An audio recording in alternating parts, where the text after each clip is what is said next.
waking up one day and realizing your entire fortune of millions of dollars has vanished into thin air. No bank to call, no government to help, just gone. Now, what if I told you that's exactly what happened? Not to one person, not to 10, but to thousands. And at the center of it all, one man, a man who controlled $250 million in cryptocurrency. And then, just as suddenly as the money disappeared, so did he. But to understand how we got here, we have to go back. Back to the moment when cryptocurrency wasn't just money, it was a revolution. No banks, no middlemen, just a simple promise. Digital money, controlled by no one, available to everyone. In this new world, overnight millionaires were made, and the old financial system seemed like a relic of the past. The dream was simple. Trust the technology, not the institutions. But what if I told you that trust can be the most dangerous thing of all? Because in a world built on secrecy and faith, one man held the keys to a fortune. Then he vanished, leaving behind nothing but questions. Was it a tragic accident, a perfect crime, or something even stranger? This is the story of the Crypto King's vanishing act.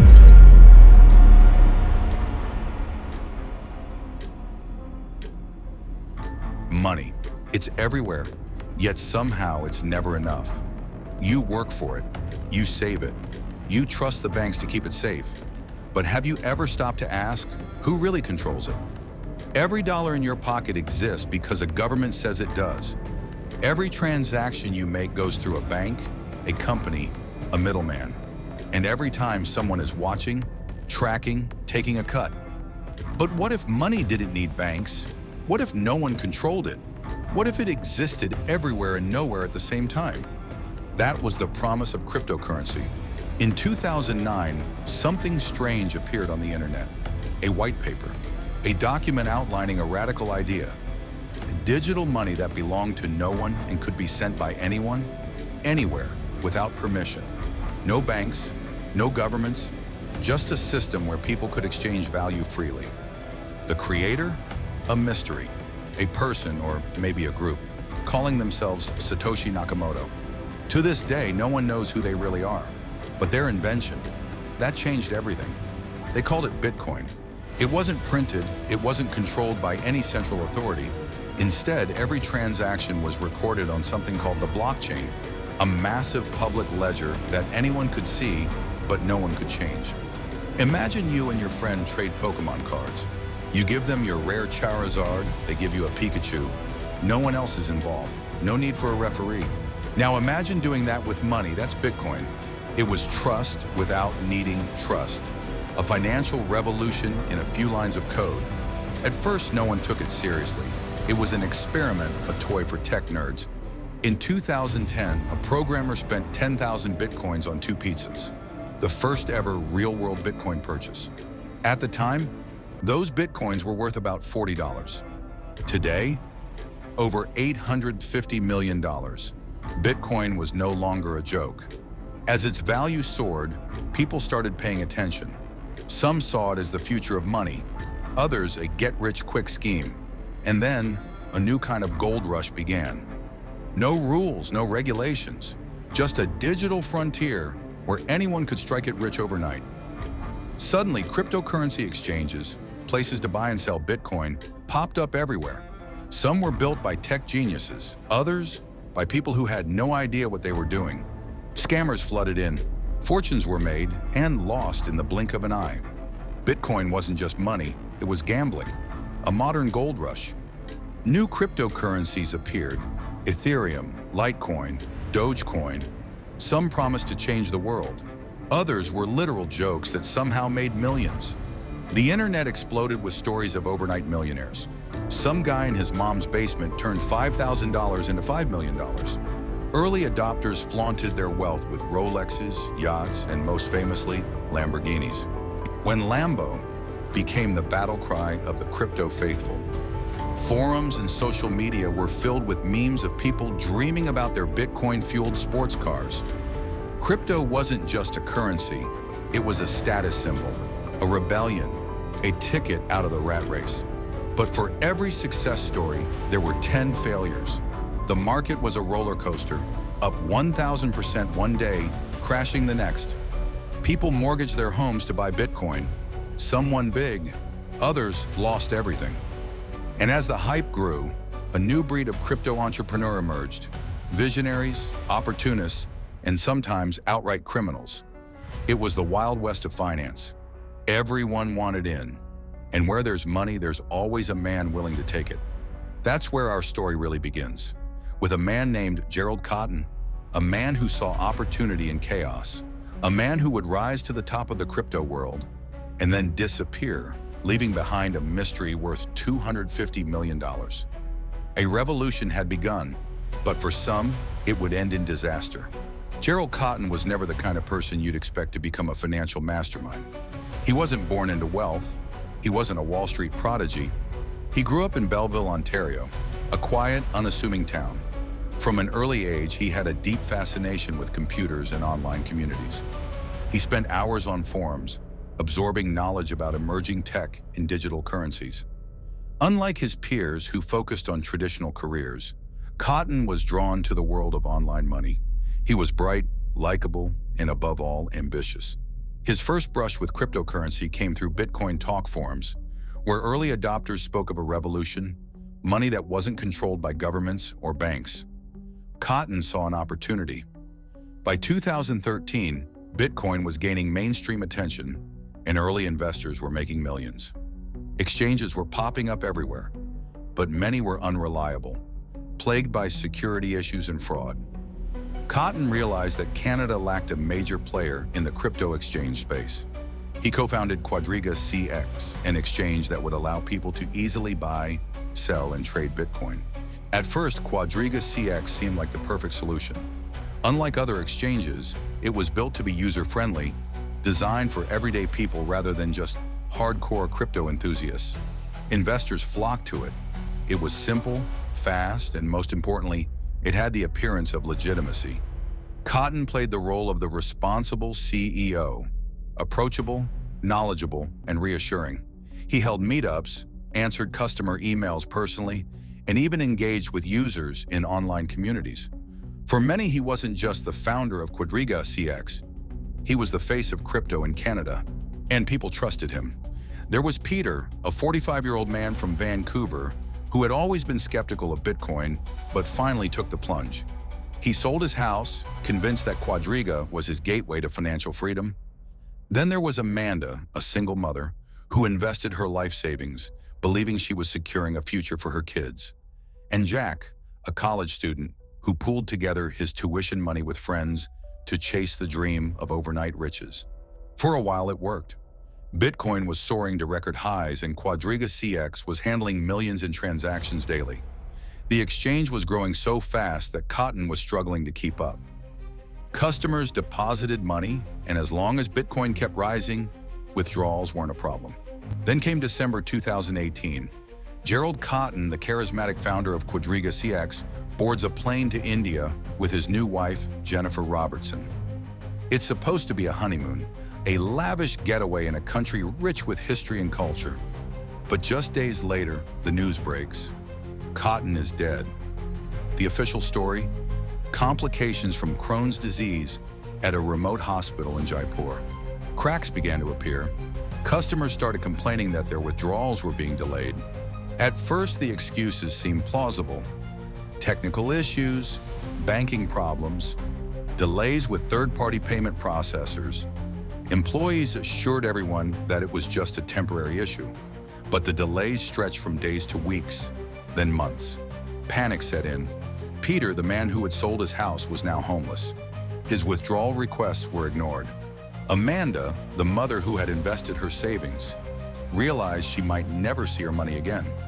And Jack, the college student, watched as his tuition money vanished into thin air. It was clear something was deeply wrong with Quadriga CX. Millions of dollars were stuck in limbo. The crypto world barely has time to process the shock before the next revelation lands like a bombshell.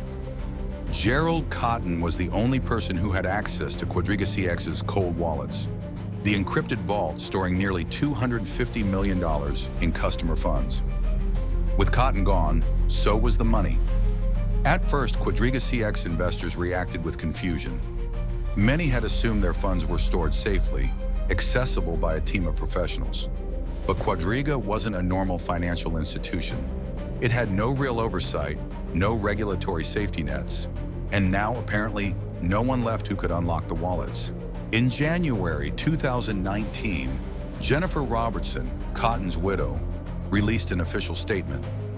She confirmed that her husband had died in India weeks earlier, and that tragically, he had been the sole keeper of the exchange's passwords and encryption keys. Without them, there was no way to access the frozen funds. The revelation was met with immediate skepticism. It sounded almost too convenient. A crypto millionaire running an unregulated exchange, suddenly dying in a foreign country, just as investors were beginning to question Quadriga's liquidity. Many in the crypto community weren't buying it. The situation only grew more suspicious as details about Cotton's final days in India surfaced. The official story, according to hospital records in Jaipur, was that Cotton had checked into Fortis Escorts Hospital on December 8, 2018, complaining of acute stomach pain. As someone with Crohn's disease, he was reportedly suffering from severe complications. His condition deteriorated rapidly. Less than 24 hours later, on December 9th, he was dead. But there were inconsistencies. Just days before his death, Cotton had signed a will, leaving his entire estate to Jennifer Robertson. It included millions in personal assets, luxury cars, and multiple properties. If Cotton truly believed he was fine, why draft a last-minute will? Quadriga CX's cold wallets, where the missing $250 million should have been, were nowhere to be found. Blockchain analysts scoured Bitcoin transaction records and found that many of the supposed cold wallets were empty or had never even existed. Indian authorities provided only a death certificate, no verified autopsy photos, no official government confirmation beyond a single document. Then came the strangest twist of all, conflicting reports from India. Local journalists in Jaipur struggled to verify Cotton's death. The hospital staff had no recollection of a wealthy Canadian businessman dying there. The body, according to records, had been quickly embalmed and flown back to Canada, where it was buried in a closed casket ceremony. No one, apart from a few close family members, had seen it. Had Cotton really died, or had he staged his own disappearance? By early 2019, authorities began investigating Quadriga CX. The deeper they dug, the more the situation resembled an elaborate fraud rather than an unfortunate accident. Blockchain analysts discovered that Cotton had been moving funds between wallets in the months leading up to his death. He had been using customer deposits to cover earlier withdrawals, a classic Ponzi scheme. There was no $250 million locked away. It had been siphoned off long before Quadriga's collapse. Meanwhile, stories emerged of Cotton's past.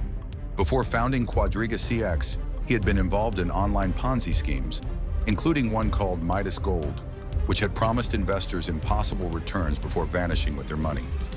The signs had always been there. No oversight, no independent accounting, no board of directors. But in the crypto gold rush, few had asked questions. Skeptics pieced together a new theory. Cotton, they suggested, had seen the writing on the wall. He knew Quadriga CX was collapsing. Instead of facing the consequences, he staged his own death, escaped with the missing millions, and vanished. If this was true, where was he now? Reports of Cotton's possible whereabouts began surfacing online. Some believed he had undergone plastic surgery and was living under a new identity, possibly in Southeast Asia or the Caribbean. Others speculated he had connections to international financial crime networks that had helped him disappear. Then came another bizarre twist. In 2021, Quadriga CX's bankruptcy trustee announced that they had recovered some of the missing funds, over $30 million. But the bulk of the money was still gone. Despite years of investigations, the truth about Quadriga CX remains elusive. Cotton's widow, Jennifer Robertson, has maintained that she knew nothing about his alleged fraud. She handed over much of his personal fortune to authorities, but insists that Gerald was simply a victim of bad circumstances. So the mystery lingers. Did Gerald Cotton really die in India, taking the passwords to a fortune with him? Or did he pull off one of the greatest disappearing acts in modern financial history? One thing is certain. The collapse of Quadriga CX wasn't just the fall of a crypto exchange. It was a cautionary tale, a lesson in trust, greed, and the dark side of financial freedom. And somewhere, buried beneath all the lies, the real story of Gerald Cotton is still waiting to be uncovered. In the aftermath of Quadriga CX's collapse, headlines screamed fraud.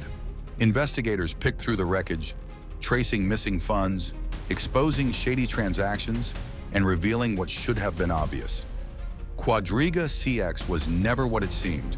For months, for years, the world was outraged. People demanded answers. Governments promised reforms. But the deeper truth? We learned nothing. The crypto world kept spinning. Scams continued. Investors hungry for the next big thing fell for the same lies repackaged in new, shinier wrappers. Quadriga CX was supposed to be a cautionary tale. Instead, it became just another chapter in an endless book of financial disasters. Gerald Cotton wasn't the first, and he wouldn't be the last. The world of crypto, like all speculative markets, thrives on belief.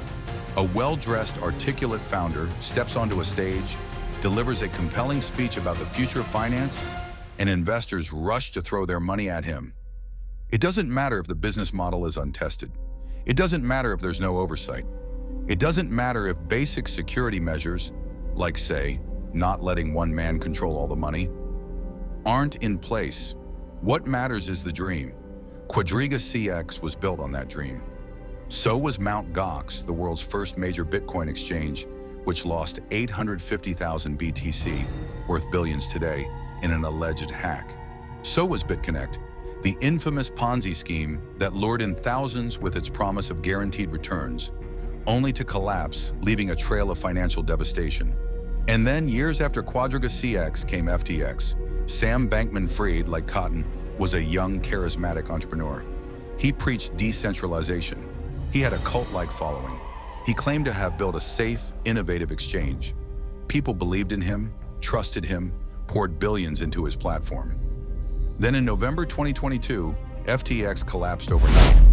Bankman-Fried had been moving customer funds, making reckless investments, just like Cotton had done. The hole in the balance sheet? A staggering $8 billion. The cycle repeated itself. People gasped in horror. Lawmakers scrambled. Crypto advocates swore this would be the final wake-up call. But would it? Or would another smooth-talking crypto king rise from the ashes, spinning a new vision, attracting a fresh wave of hopefuls eager to believe in something too good to be true? In the early days of cryptocurrency, chaos was part of the appeal. There were no rules, no banks, no government oversight. It was a digital gold rush, a chance to make money outside the system. And like any gold rush, it attracted both visionaries and criminals. The dream was decentralization, power to the people, no middlemen, no gatekeepers. In theory, this was revolutionary, but in practice, it created a playground for fraud. Quadriga CX operated for years without audits, without financial controls, without even a second pair of eyes watching the money until it was too late. And he wasn't alone. Bitfinex was hacked in 2016, losing 120,000 BTC. Most of it never recovered. Coincheck lost $530 million in 2018. Celsius, Voyager, and BlockFi all collapsed in 2022, wiping out billions. Every time, people swore it was the last time. Every time, investors came rushing back. Why? Because of greed, because of hope, because of FOMO, the fear of missing out. When Bitcoin's price soars, people forget the risks. They ignore red flags. They assume this time will be different. And bad actors like Cotton take advantage of that. They promise stability in a volatile market. They promise wealth with no risk. They promise innovation while operating behind smoke and mirrors. And when they inevitably fail, the victims are blamed. You should have known better. You should have done your research. Crypto is risky. What did you expect? But isn't that the real lesson? If the entire system enables fraud, if people keep making the same mistakes, isn't it by design? Governments reacted to Quadriga CX's collapse with the usual promises of reform. Regulators vowed to crack down on exchanges, to implement stricter controls, to ensure this never happens again. But they were years too late. Quadriga CX had slipped through the cracks precisely because crypto was unregulated. There were no rules Cotton had to follow, no laws forcing him to separate customer funds from his own. And by the time regulators even noticed, it was over. Even today, crypto regulation remains a mess. Some countries ban it outright. Others embrace it with open arms. But the biggest issue? Most crypto companies operate in legal gray zones. No deposit insurance, no guaranteed refunds, no safety nets when things go wrong. Traditional banks have strict oversight. Crypto exchanges, not so much. That's why Quadriga CX could happen. That's why FTX could happen. And that's why, unless the system changes, it will happen again. The victims no one talks about. In the wake of Quadriga CX, the media focused on the spectacle, the missing millions, the conspiracy theories, the whispers that Cotton might still be alive. But the real story? It's the thousands of ordinary people who lost everything. People who weren't day traders. People who weren't millionaires. People who trusted Quadriga CX because it was supposed to be safe. Some of them never recovered. Marriages broke down. Businesses collapsed. People fell into debt, depression, and worse. They weren't greedy. They weren't reckless. They were scammed. And yet, when history repeated itself with FTX, with Celsius, with other collapses, the victims were mocked. Not your keys, not your coins, the crypto purists sneered. But should financial security require becoming an expert in blockchain security? Should trusting a major exchange be a gamble? Or should the system itself be built to protect people from bad actors? Quadriga CX wasn't the first. It wasn't the last. And right now, somewhere, another exchange is cutting corners. Another crypto king is making secret bets with customer money. Another disaster is waiting to happen. We could stop it. Governments could enforce real regulation. Investors could demand transparency. Crypto could evolve into something safer, something sustainable. But will we? Or will we keep repeating history, watching in shock as another Quadriga CX, another FTX, another massive fraud collapses, leaving devastation in its wake? The lesson we didn't learn is simple. If we don't change the system will never change.